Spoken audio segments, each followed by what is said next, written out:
I found her secret phone with 18 months of messages to her tennis instructor after 29 years of marriage. I didn't confront her. I didn't rage. I simply vanished. No goodbye, no note, just gone. For months, I built a new life where she couldn't find me. Then an envelope arrived with her handwriting. She tracked me down. Now, I had a choice to make. My name is Warren Harris. I'm 52, and until last year, I was a financial consultant with Henderson and Blake in Chicago.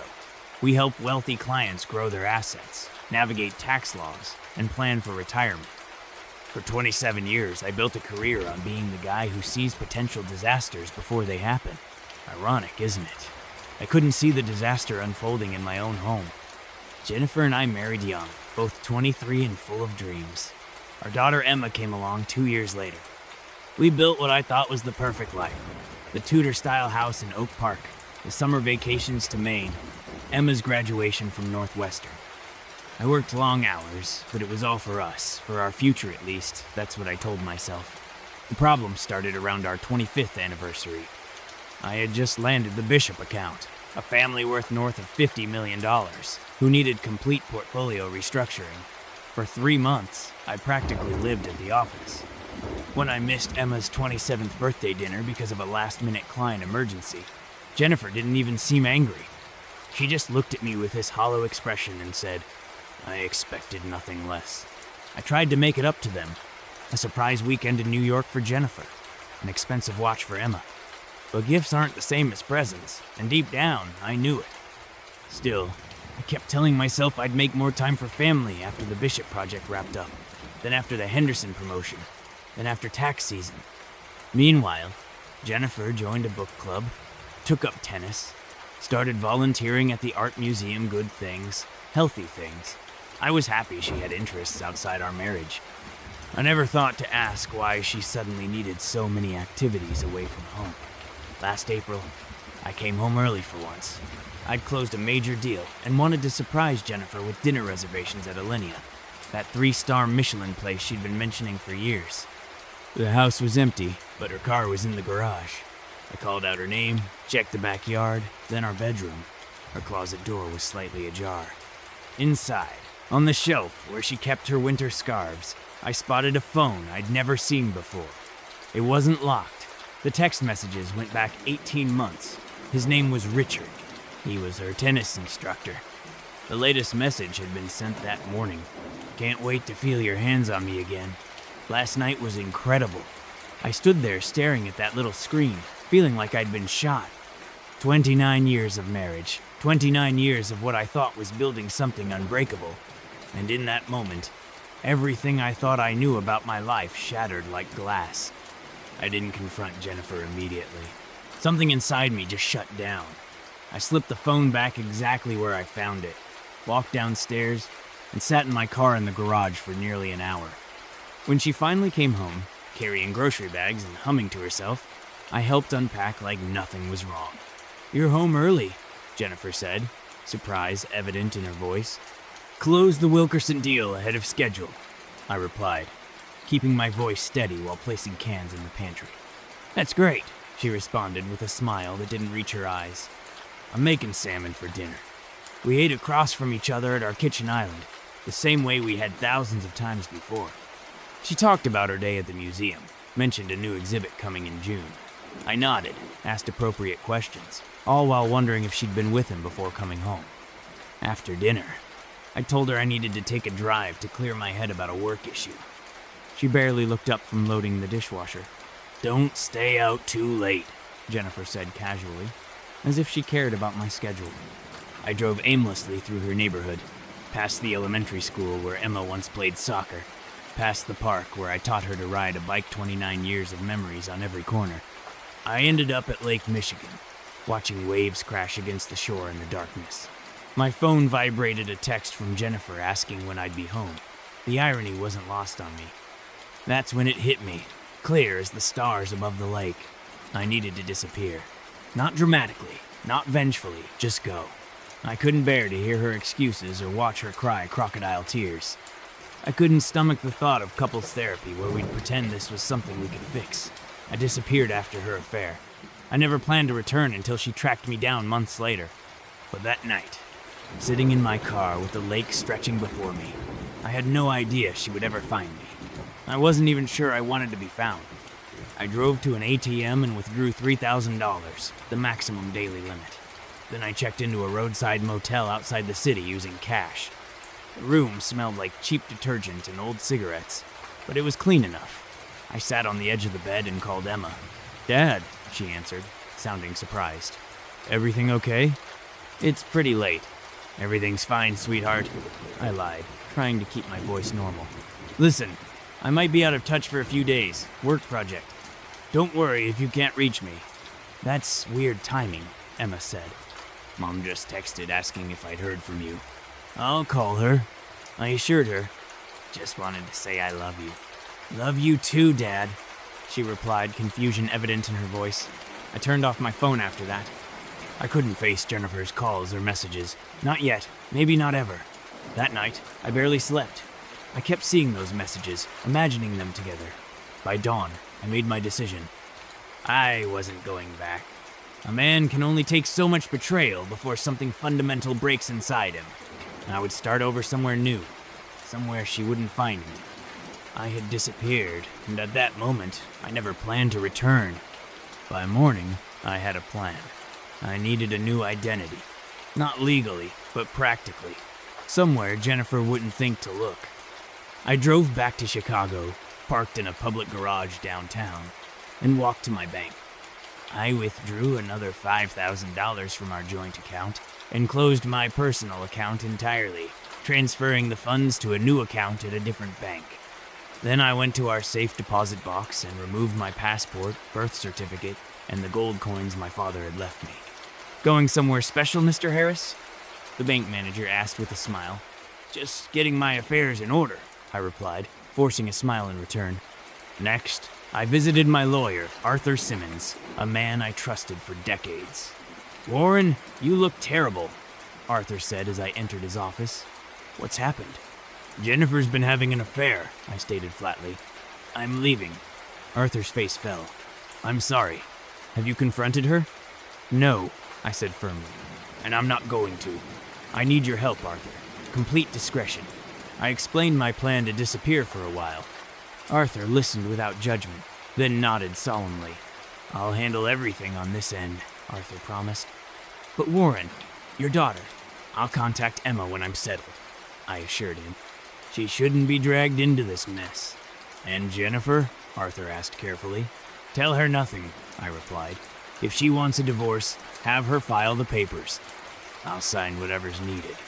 I left Arthur my power of attorney and instructions to manage my assets. He agreed to forward any critical mail to a P.O. box I'd set up that afternoon. I checked into another hotel under a false name and bought a prepaid phone. I called Emma one more time. "Dad, Mom's worried sick," Emma said immediately. "What's going on?" "I know about Richard," I said quietly. Silence hung between us for several seconds. "You know," Emma finally whispered. "How long have you known?" "Just found out yesterday," I answered. "You knew?" "For about a month," Emma admitted, her voice cracking. "I saw them together at a restaurant. Mom said it was just a friendship, but I'm not stupid. I need time away," I explained. "I'll call when I can." "Are you okay?" Emma asked, concern evident in her voice. "No," I answered honestly. "But I will be." After hanging up, I sat on the edge of the hotel bed and felt something I hadn't expected. Relief. The decision was made. No more pretending. No more trying to salvage something that was already broken beyond repair. The next morning, I boarded a Greyhound bus headed west. As the Chicago skyline faded in the distance, I didn't look back. 29 years of memory stayed behind as I moved forward into whatever came next. 3 days and 4 bus transfers later, I arrived in Portland, Oregon. I'd chosen it randomly, a place Jennifer and I had never visited, with a climate opposite of Chicago's. The constant drizzle matched my mood as I checked into a modest extended stay hotel. For 2 weeks, I barely left my room except for necessities. I grew a beard, something Jennifer had always disliked. I bought clothes at thrift stores, flannel shirts and work boots that my financial consultant self would never have worn. I became someone else. When I finally emerged from my cocoon of grief, I began exploring the city. One rainy afternoon, I wandered into the Portland Botanical Garden. The lush greenery and quiet pathways soothed something in me that had been jagged and raw. "First time here?" an older gentleman asked, noticing me studying a Japanese maple. "First time, anywhere in a long time," I replied honestly. The man introduced himself as Harold Thornton. He and his wife Eleanor owned a sprawling estate outside the city and were looking for a gardener. "Do you know anything about plants?" Harold asked. "Only that they don't lie or cheat," I answered with more bitterness than I'd intended. Harold chuckled. "Fair enough. Ever worked with your hands?" "Not professionally," I admitted. "Professional experience is overrated," Harold said. "I need someone who appreciates beauty and isn't afraid of hard work. The cottage on our property comes with the job." "I'm not a charity case," I said firmly. "Good, because I'm not offering charity," Harold countered. "I'm offering fair pay for honest work. Think about it." He handed me a card with an address and phone number, then continued his stroll through the garden. That night, I called the number. A week later, I moved into the gardener's cottage on the Thornton estate, a stone structure with weathered wooden beams and windows that faced east to catch the morning sun. My financial expertise had meant nothing here, but as I learned to prune roses and nurture seedlings, I found a different kind of satisfaction. Immediate, tangible results from my labor. No clients, no deadlines, no betrayals, just soil and growth and weather. For the first time in months, I slept without dreams. 6 months passed in a rhythm of seasons. Summer turned to fall, painting the Thornton estate in fiery reds and golds. I learned the language of plants, which ones thrived in shade, which needed constant attention, which were hardy enough to survive neglect.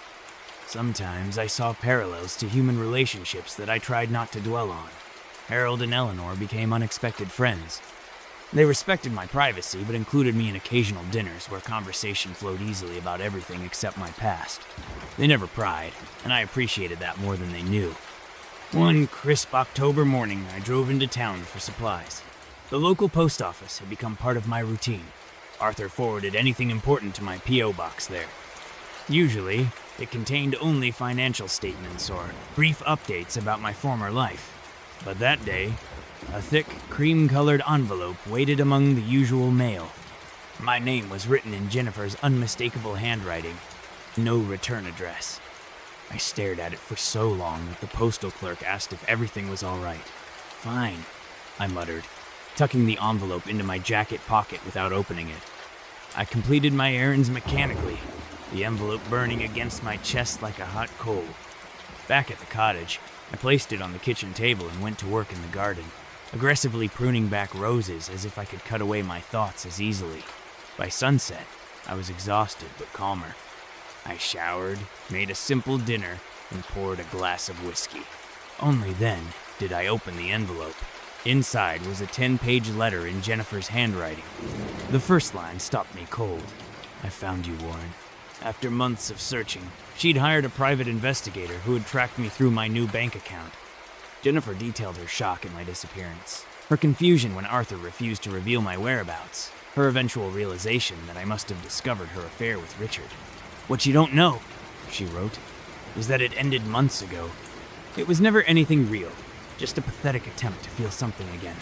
I took a long swallow of whiskey, my hand steady despite the turmoil inside. She wrote about how Emma had finally confronted her, how her daughter hadn't spoken to her for weeks afterward, how her friends had gradually stopped inviting her places, how the big house felt like a mausoleum of her former life. The last paragraph hit hardest. "I don't expect forgiveness, Warren. I don't even expect a response. But I need to see you one last time to say goodbye properly, to tell you these things face to face. I'll be at the Riverside Hotel in Portland next Tuesday, room 412. If you don't come, I'll understand, and you'll never hear from me again." I folded the letter carefully and returned it to its envelope. Then I walked outside and stood under the stars, breathing deeply of the cool night air. She had found me, after all these months of silence and rebuilding. Jennifer had tracked me down. The question wasn't whether I would go. The question was, what kind of man would I be when I faced her? I didn't tell Harold and Eleanor about Jennifer's letter. But Eleanor, with her uncanny perception, sensed something had changed. The hydrangeas looked neglected, she remarked casually as we strolled through the garden. And so do you.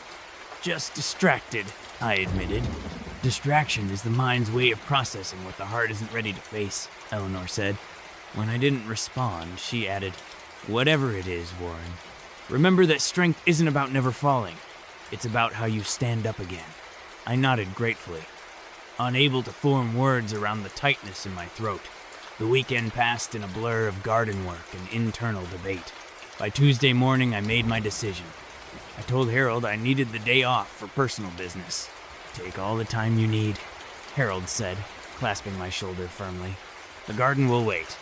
I drove to downtown Portland with the windows down, letting the crisp autumn air clear my head.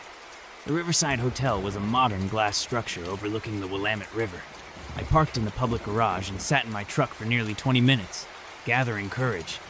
At exactly noon, I knocked on room 412. The door opened immediately.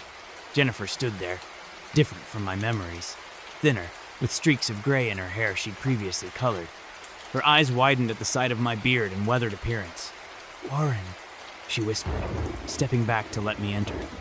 The room was standard hotel fare. King bed, desk, 2 armchairs by the window. Her suitcase stood neatly in the corner, her familiar perfume hanging faintly in the air. You look, Jennifer began. Different. I finished for her. An awkward silence filled the space between us. Thank you for coming, she finally said, gesturing to the armchairs. I wasn't sure you would. I sat down, keeping my back straight, hands resting on my knees. Your letter didn't give me much choice.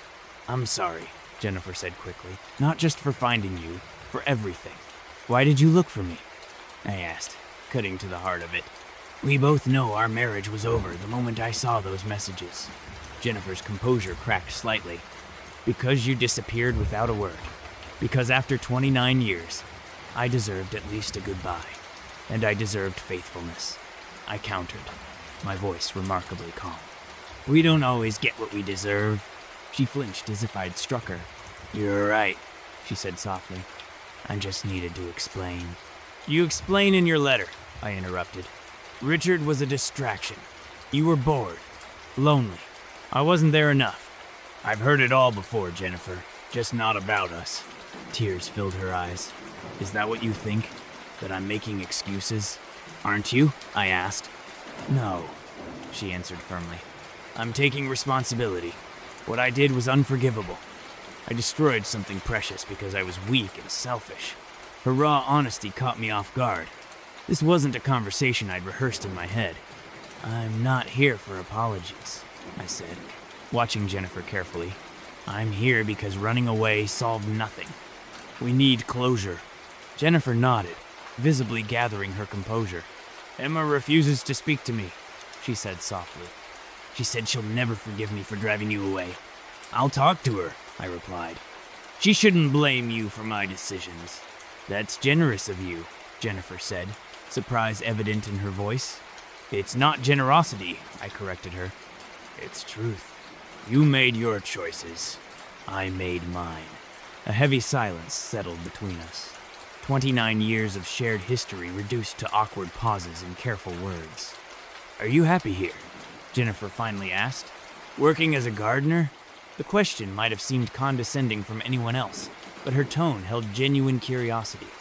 I am, I answered honestly. There's something honest about watching things grow because of your effort.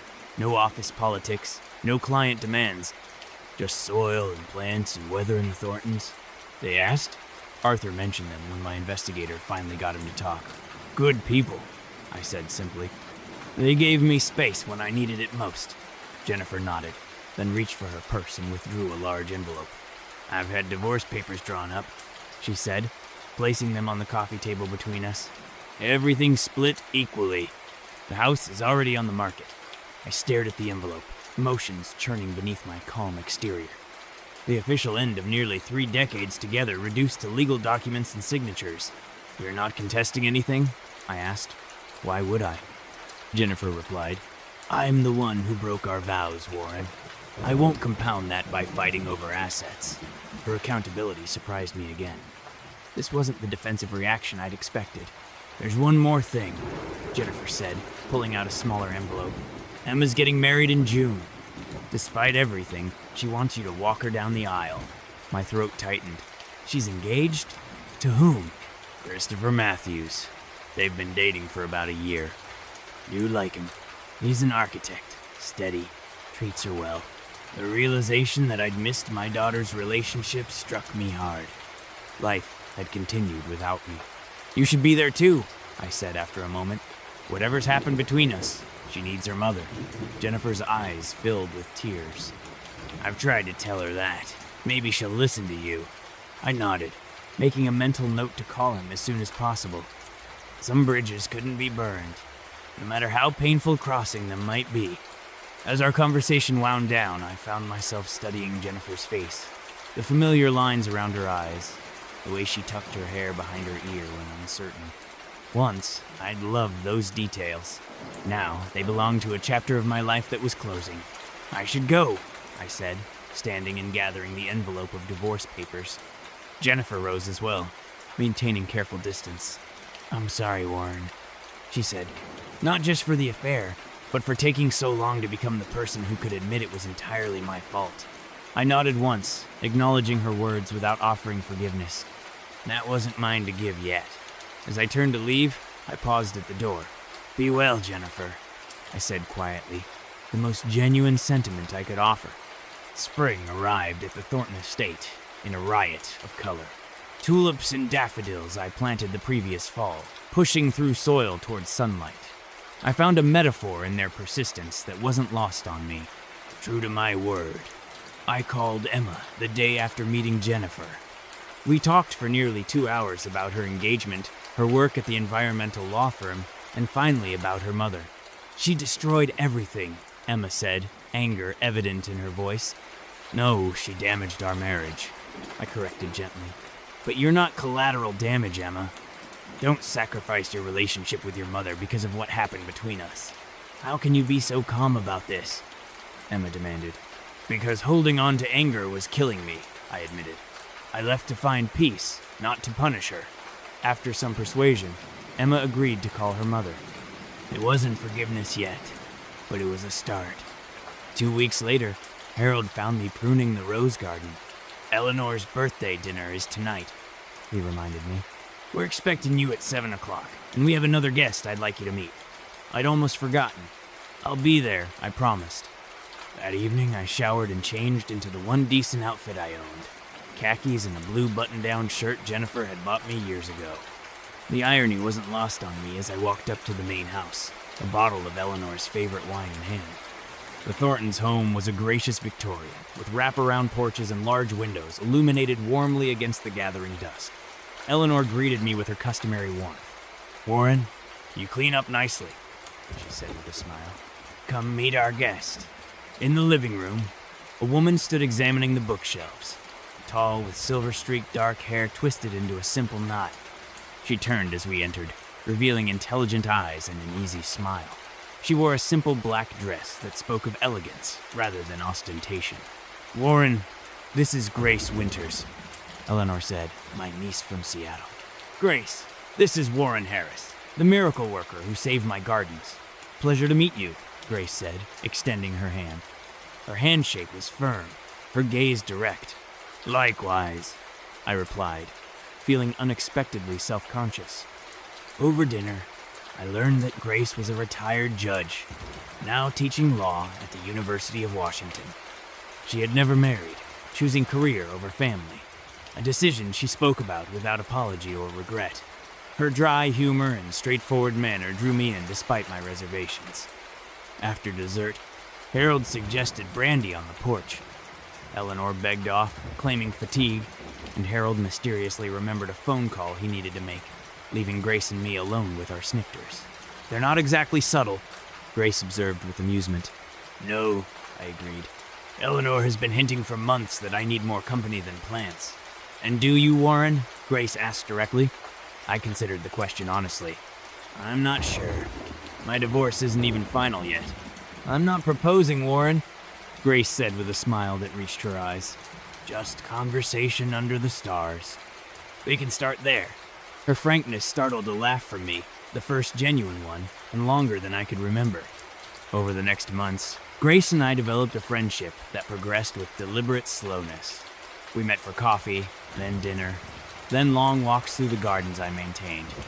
She never pushed for more than I was ready to give, and I appreciated her patience.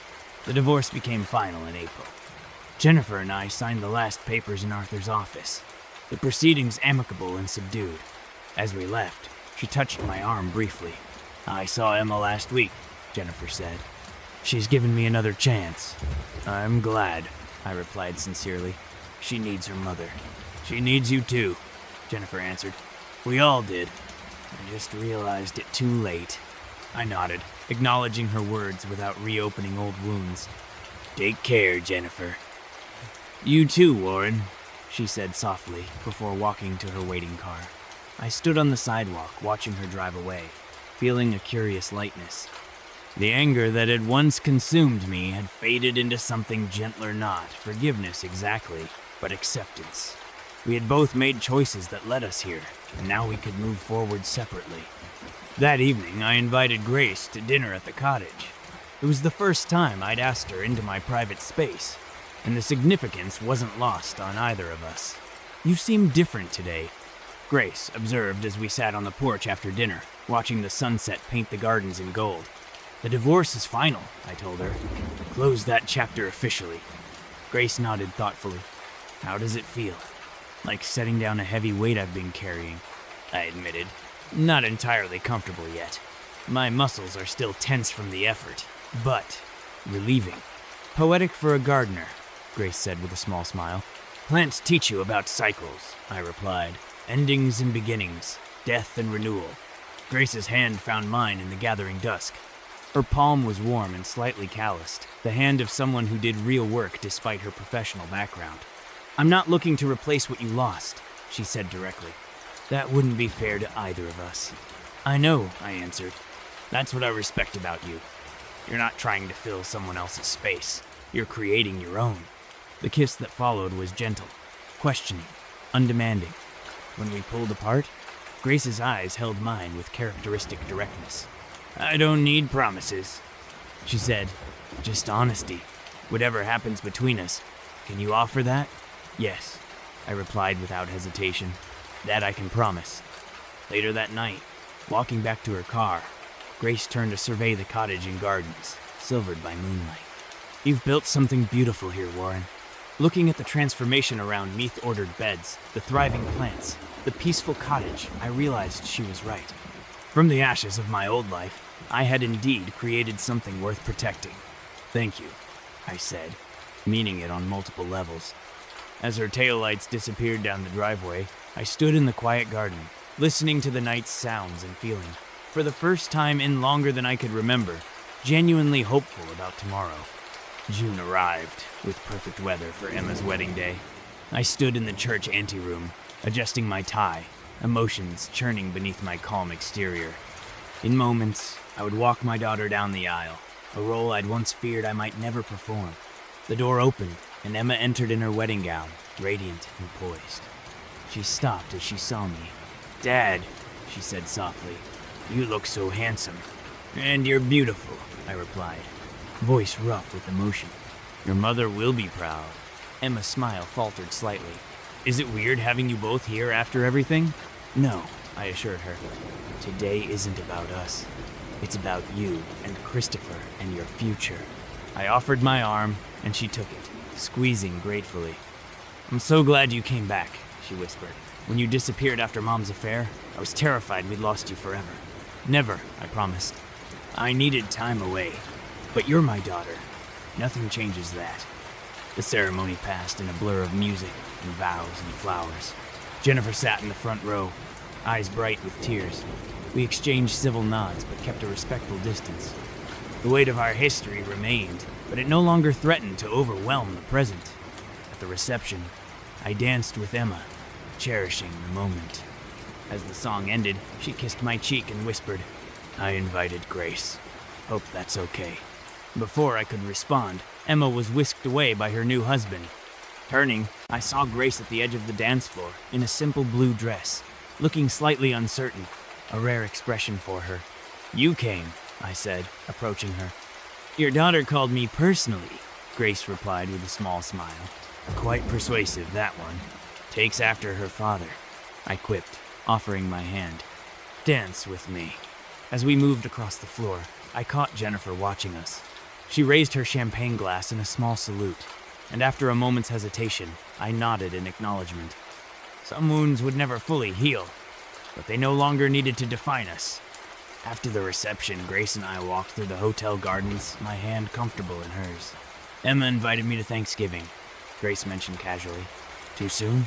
"No," I replied after considering it honestly. "It feels right." Grace stopped, turning to face me. "Warren, I need to ask you something.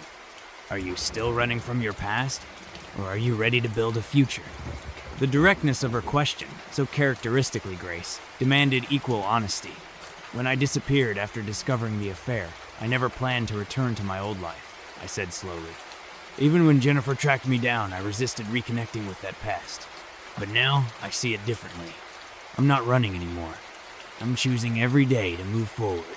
Grace's smile was worth every difficult step of the journey. "That's all I needed to hear," she said. Later that night, watching Emma and Christopher drive away amid a shower of rice and good wishes, I felt a deep sense of completion. The man who had fled Chicago in pain and betrayal wasn't the same man standing here now. I had lost much but gained something perhaps more valuable. The knowledge that broken things, whether gardens or hearts, could be rebuilt with patience, care, and the courage to begin again.